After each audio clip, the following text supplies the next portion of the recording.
The unwanted GIF. The klaxons aboard Deep Space Research Station Omega-7 blared to life at 300 hours, jerking Dr. Sarah Chen from her sleep. As the station's lead xenobiologist, emergency alerts usually meant someone had breached containment protocols. But this alert was different. Unidentified vessel approaching, no response to hails, the AI announced in its characteristic monotone. Sarah pulled on her lab coat and rushed to the observation deck, arriving just in time to see a small ship, barely larger than a shuttle, dock with the station's emergency airlock. By the time she reached the airlock, the ship was gone, leaving behind a single stasis pod. Inside, suspended in a shimming field of energy, was an egg unlike anything Sarah had ever seen. Its surface was mottled with irregular patterns, its shell seeming to shift between states of matter like oil on water. Preliminary scans indicate severe genetic anomalies, her assistant, Dr. Kumar, reported with obvious disgust. We should destroy it before. No, Sarah interrupted, pressing her hand against the pod's surface. The egg pulsed with a faint bioluminescence in response to her touch. It's alive. And it's our responsibility now. The station's director was less enthusiastic. Dr. Chen, this is a research station, not an orphanage, Director Hayes said during the emergency meeting. That egg shows signs of extreme mutation. Every xenogenetics lab in the Federation has rejected similar specimens. They're too unpredictable, too dangerous. Sarah stood her ground. With all due respect, Director, we're scientists. Our job is to study the unknown, not destroy it because it makes us uncomfortable. I'll take full responsibility for the egg's care and development. On your head be it, Hayes warned. But at the first sign of danger, I'm ordering immediate termination. Over the next weeks, Sarah devoted herself to studying the egg. Its biological readings defied conventional analysis, shifting between different patterns that seemed to respond to external stimuli. She found herself talking to it during her long night shifts, sharing stories about Earth, about her own childhood as the daughter of immigrants who had to prove their worth to a judgmental world. You're not unwanted, she whispered one night, watching the egg pulse with soft light. You're just different, and different isn't wrong. She was alone in the lab when it finally happened. The egg's surface began to ripple, its shifting patterns accelerating. Sarah watched, heart pounding, as a small crack appeared, then another. The shell didn't break so much as dissolve, revealing what lay within. The creature was small, about the size of a human infant. Its skin seemed to flow like liquid crystal, never settling on a single color or texture.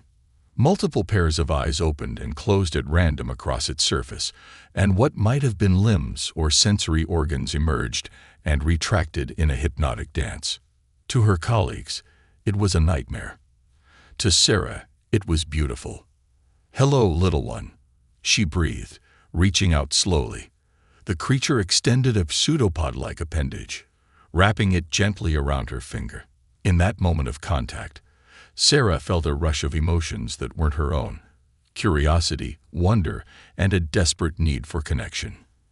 "I'll call you River," she decided, watching its surface ripple in response to her voice. "Because like a river, you're always changing, always in motion, and that's exactly how you're supposed to be." The station's crew gave them a wide berth, whispering behind their backs. But Sarah didn't care. She had spent her career studying alien life forms, trying to understand their patterns and behaviors. Now, for the first time, she was learning to love one. That night, as River curled up in the specialized containment unit she had modified into a crib, Sarah made an entry in her personal log. Day 1 of the most important research project of my life. Learning to be a mother to a child that everyone else was afraid to love. The artificial night cycle dimmed the station's lights, but River's gentle bioluminescence provided a comforting glow. Sarah watched the subtle patterns shift across its surface, reminiscent of the northern lights she used to watch from her childhood home in Alaska. She knew the journey ahead would be challenging, but as she watched her adopted child drift into its version of sleep, she felt nothing but certainty. This was meant to be, and she would fight anyone who tried to say otherwise. Strange beginnings. The first few weeks with River tested everything Sarah thought she knew about xenobiology. Traditional scanning equipment couldn't make sense of River's constantly shifting biology. One moment, its cellular structure resembled crystalline formations. The next, it was closer to a liquid state. The only constant was change. Its metabolic readings are off the charts, Dr. Kumar reported during a mandatory review session. It's consuming twice the energy we'd expect for its mass, and we still can't determine how it processes nutrients. He paused, adjusting his glasses nervously. Director Hayes is concerned about safety protocols. Sarah watched through the observation window as River explored its habitat, extending and retracting various sensory appendages to examine everything within reach. River is learning, she countered. Look at how deliberately it moves, how it remembers which surfaces are safe to touch. There's clear intelligence there. Intelligence isn't the issue, Kumar replied. We can't predict what it might become. For all we know, it could be dangerous when it matures. The same could be said of any child, Sarah said softly, remembering her own mother's words about the importance of patience and understanding. That night, Sarah made a breakthrough. She noticed River responding to the vibrations of her voice, its surface patterns shifting to match the frequency of her speech. On a hunch, she began playing different tones and watching the reactions. River didn't just mimic the sounds, it created harmonies, building complex patterns of light and sound that seemed to express emotions. You're trying to talk to us, aren't you? Sarah whispered, pressing her hand against the containment field. River's surface rippled with excitement, and suddenly Sarah felt a cascade of sensations, colors she couldn't name, textures that existed somewhere between solid and liquid, and overwhelming feelings of joy and connection. The next morning, Sarah presented her findings to Director Hayes. River communicates through a combination of bioluminescence, vibration, and some form of touch-based empathic connection, she explained. It's not just intelligent, it's trying to understand us as much as we're trying to understand it. Hayes remained skeptical. Dr. Chen, your emotional attachment to this specimen is concerning. We're scientists, not parents. Sarah interrupted. Maybe that's exactly what River needs, someone who sees it as more than just a specimen. The director's expression hardened. You have 1 month to demonstrate that this creature can be safely contained and studied. After that, I'm following standard protocols for potentially hazardous life forms. Sarah knew what that meant. Termination. She returned to her lab, finding River creating complex patterns of light that danced across its habitat walls. As she watched, she realized the patterns matched the station's power distribution grid. River was learning about its environment in ways she hadn't even considered. They're wrong about you, she said, initiating the daily feeding sequence. You're not a threat. You're a child trying to understand the world around you. River responded by shifting its colors to match Sarah's lab coat, then creating a rippling pattern that somehow conveyed both curiosity and affection. The next few weeks became a dance of discovery. Sarah documented every interaction, every new pattern River created, every sign of growing intelligence and emotional awareness. She modified her lab equipment to better record River's unique forms of communication, building a database of light patterns, vibrations, and empathic impressions. But not everyone shared her enthusiasm. Other station personnel began avoiding her section entirely. Equipment requests were delayed. Supply deliveries came late. Sarah recognized the signs of institutional resistance, the same quiet prejudice she'd faced throughout her career when her ideas challenged conventional wisdom. One evening, she found an unsigned note on her terminal. Some things aren't meant to survive. Don't make this harder than it needs to be. Sarah deleted the note and pulled up her research logs. If she was going to save River, she needed more than just emotional arguments. She needed proof that River's unique biology wasn't a threat but an opportunity. Proof that different didn't mean dangerous. As if sensing her worry, River created a new pattern, one she'd never seen before. It took her a moment to recognize it. A perfect replica of her own DNA sequence, which River had apparently observed through the lab's scanning equipment. But River had done more than just copy it. The pattern showed potential modifications, improvements, ways that human DNA could be more resilient, more adaptable. Sarah stared at the display in wonder. River wasn't just learning about humans. It was trying to help them evolve. Rising tensions. Sarah's lab had become a sanctuary of sorts, a place where the impossible flourished. River had grown considerably over the past 2 months, its consciousness expanding along with its understanding of the world around it. The creature could now manipulate its form with precise control, creating complex structures and patterns that mimicked anything it observed. But it was River's empathic abilities that truly set it apart. During their daily sessions, River had learned to share not just emotions, but complex concepts and memories. Sarah found herself experiencing fragments of River's earliest awareness inside the egg, feeling the cosmic radiation that had shaped its unusual biology. Dr. Chen. Director Hayes's voice cut through her concentration one morning. We need to discuss containment protocols. He stood in the doorway, flanked by 2 security officers. Our latest scans show your specimen is developing capabilities we can't properly monitor. Sarah positioned herself between them and River's habitat. River is exceeding our expectations because it's thriving. If you just take the time to understand. Understanding isn't the issue, Hayes interrupted. Control is. We've received reports from Earth. Similar specimens have been appearing across multiple research stations. All of them were terminated due to safety concerns. The revelation hit Sarah like a physical blow. There are others. Why wasn't I informed? Because you're compromised, Hayes said flatly. Your emotional attachment to this creature has clouded your judgment. The board has decided to transfer it to a more secure facility. Behind her, River's surface churned with patterns of distress, picking up on her anxiety. Sarah felt a wave of fear that wasn't her own. River understood exactly what was happening. You can't, Sarah protested. River's still developing. A transfer could be traumatic, even fatal. That's not your decision anymore. Hayes nodded to the security officers. Clear the lab. We'll begin transfer procedures immediately. Sarah's mind raced. She knew what transfer procedures really meant. No other facility would accept River. They would simply dispose of it quietly, another anomaly eliminated in the name of safety. But before anyone could move, the lab's lights flickered. River's habitat began to pulse with an intense bioluminescence, and suddenly every screen in the lab lit up with data.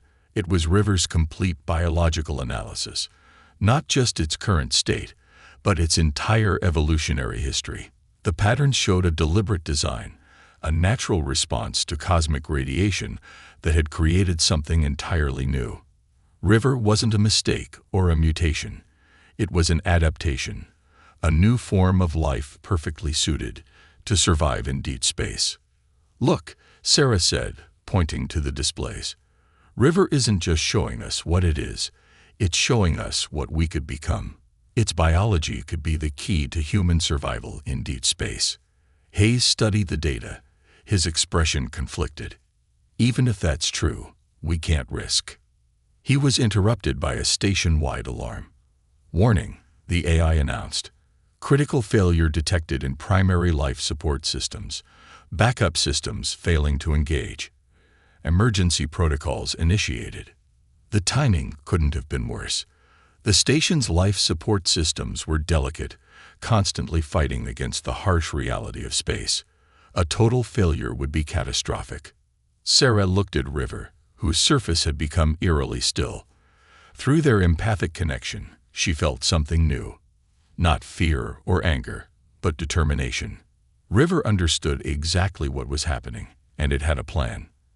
Director, Sarah said carefully, I think River might be our only chance to survive what's coming. Hayes looked between the failing systems displays and River's habitat, weighing impossible choices. You have 1 hour, he said finally. After that, if we're still alive, we do this my way. As the station's crew scrambled to respond to the crisis, Sarah turned to River. "I know you can help," she whispered. "Show them what you really are." River's surface began to glow with an intensity that filled the lab with rainbow light. Through their connection, Sarah felt its intention to save not just her, but everyone aboard the station, even those who had feared and rejected it. It was time to prove that being different wasn't just about survival. It was about showing humanity a new way to thrive among the stars. The crisis. The station's emergency lights cast an eerie red glow through the corridors as Sarah and River worked against time. She had convinced Hayes to let River out of its habitat, understanding that containment protocols meant little when everyone aboard faced imminent death from life support failure. River's form flowed like liquid mercury through the station's maintenance tunnels, its surface reflecting the emergency lights while extending sensory tendrils to interface with the failing systems. Through their empathic link, Sarah felt River's growing understanding of the station's complex infrastructure. "The primary environmental processors are completely dead," Dr. Kumar reported, watching River's movements with a mixture of fear and fascination. "Backup systems aren't responding. We have maybe 30 minutes of breathable air left." Sarah saw River pause at a junction point, its surface rippling with patterns she recognized as deep concentration. Through their connection, she received a series of impressions. The station's systems weren't simply malfunctioning. They had been sabotaged. "Someone did this deliberately," Sarah announced, causing Hayes to snap to attention. River can sense trace energy patterns. These failures were programmed to cascade, one after another. Hayes's face darkened. The same pattern as the other research stations where specimens like River appeared. "Someone's testing us. Testing them." River suddenly pulsed with urgent patterns, and Sarah felt a rush of understanding. It can repair the damage, but she hesitated, looking at Hayes. River would need to temporarily merge with the station's biological computing core. "The same systems you were afraid it might contaminate." "Absolutely not," Hayes began, but Kumar interrupted. "Sir, oxygen levels are dropping faster than predicted. We don't have time to evacuate." Hayes looked around the room at his crew, then at River, who had formed itself into a complex pattern that perfectly mirrored the station's system layout. "Do it," he said quietly, but at the first sign of compromise. He didn't need to finish the thread. Sarah placed her hand against River's surface, feeling its determination and something else. Pride. River understood this was its chance to prove itself to everyone. The next few minutes were unlike anything Sarah had ever witnessed. River's form seemed to dissolve into pure light, flowing into the station's neural interfaces. Every screen and holographic display came alive with cascading patterns of data as River integrated itself with the failing systems. Through their empathic link, Sarah experienced fragments of River's consciousness as it worked. She felt its wonder at the complexity of human engineering, its sadness at discovering the deliberate sabotage, and its fierce determination to protect its new family. Not just Sarah, but everyone aboard the station. Warning klaxons fell silent one by one. Emergency lights flickered and returned to normal. Throughout the station, crew members reported systems coming back online, stronger and more stable than before. "It's not just repairing the damage," Kumar said, studying the readings with astonishment. "It's improving everything it touches. The efficiency ratings are off the charts." River's consciousness brushed against Sarah's mind, sharing its discovery. The sabotage had been intended to force exactly this scenario, to test whether River's species could interface with human technology. But where the saboteurs had expected destruction, River had chosen to demonstrate something else: perfect symbiosis. As River began to withdraw from the systems, its form reconstituting beside Sarah, Hayes approached slowly.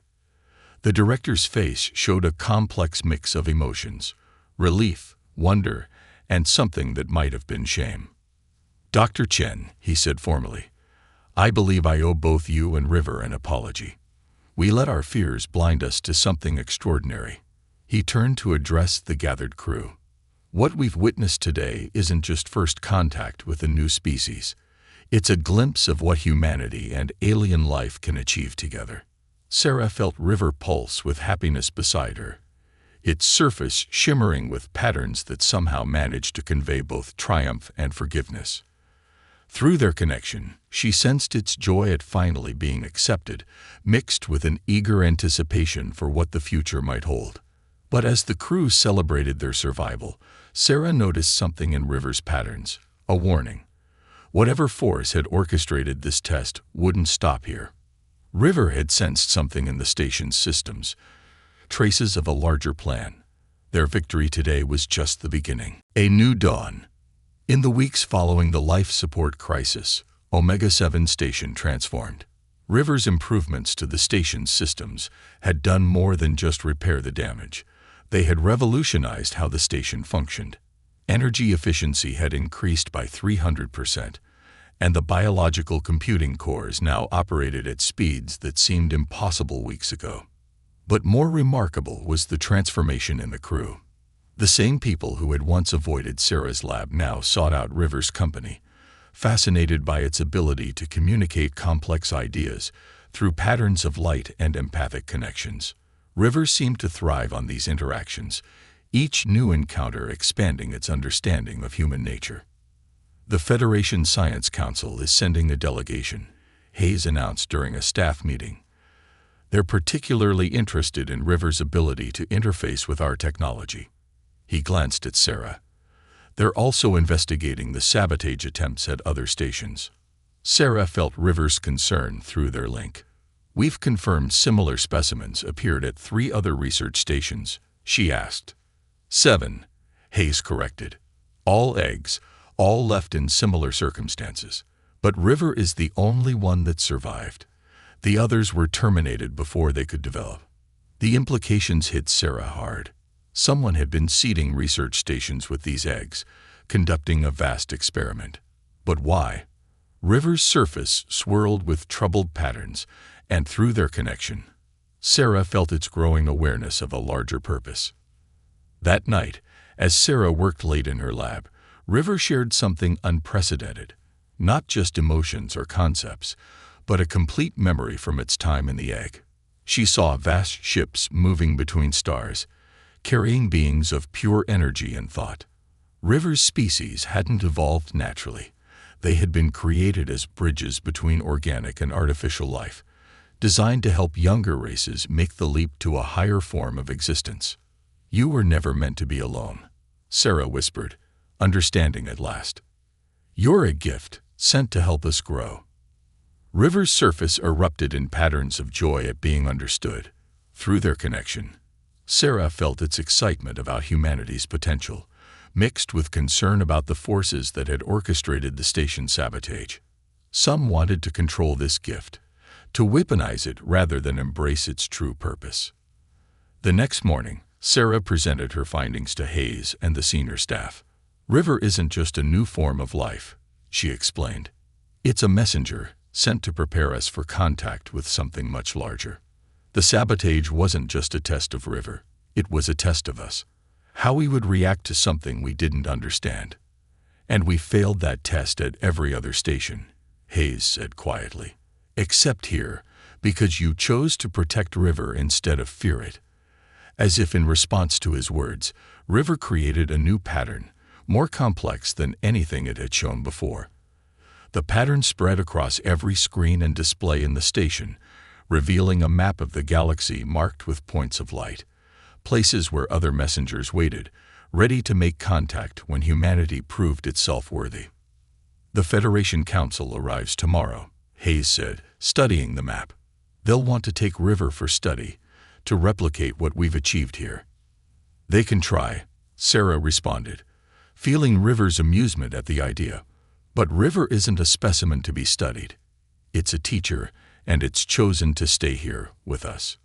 Through their connection, she felt River's absolute certainty about this decision. This station, these people, had become its home.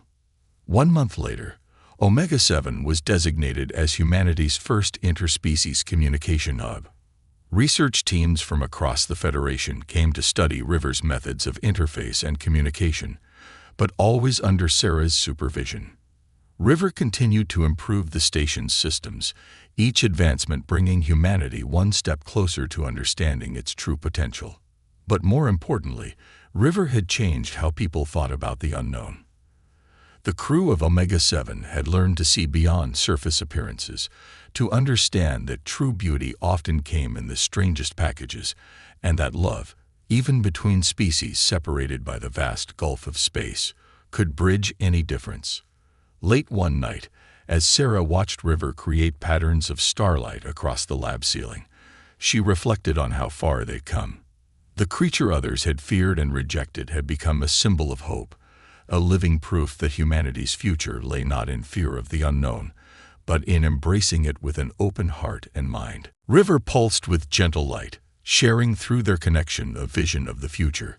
Countless worlds linked by understanding, organic and artificial life evolving together, and at the heart of it all, the simple truth that had saved them both.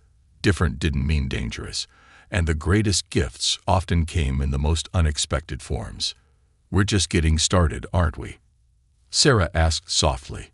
River's response filled the lab with rainbow light, a promise of wonders yet to come. The end.